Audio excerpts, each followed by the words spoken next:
The Fall of Benin Kingdom. Part 1. The Massacre. The fall of Benin took place in a most dramatic way. It occurred in two stages, which were the massacre and the consequent invasion. The jungle was quiet as the British mission wound its way toward Benin City.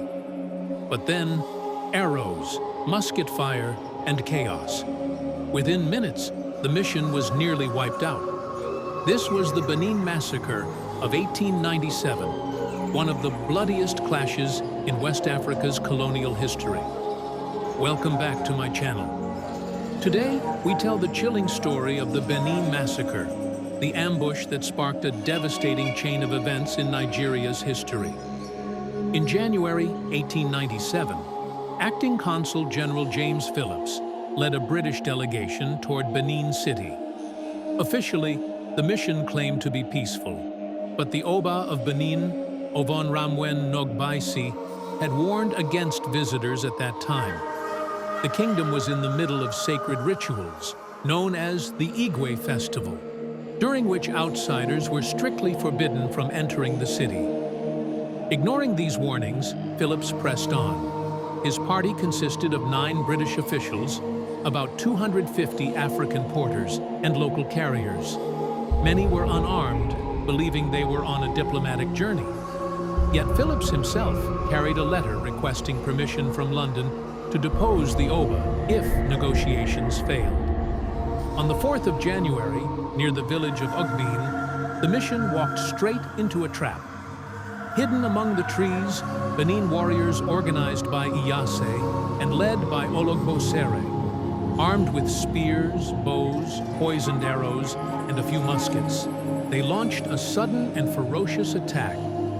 The first volleys tore through the column. Porters scattered in panic, while the British officials scrambled for cover. But they were deep in enemy territory, with no chance to organize a defense. Arrows rained down, spears pierced through fleeing men. Gunfire echoed from the undergrowth. Within moments, chaos turned into slaughter.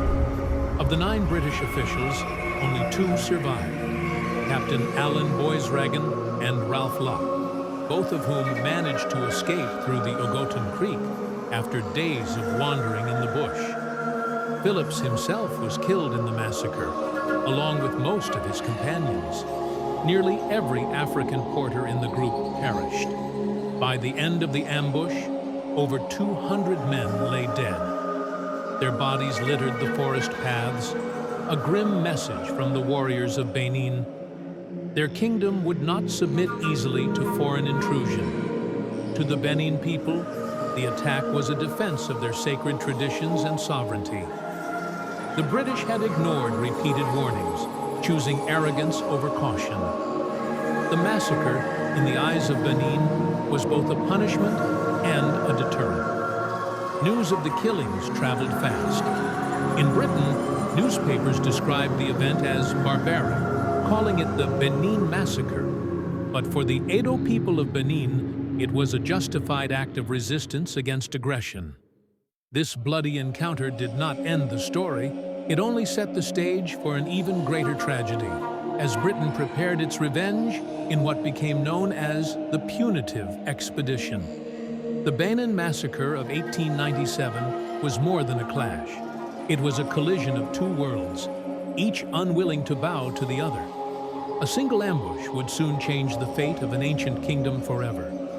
If you'd like us to cover what happened after the massacre, the destruction of Benin City, and the looting of its treasures, be sure to subscribe so you don't miss the next episode.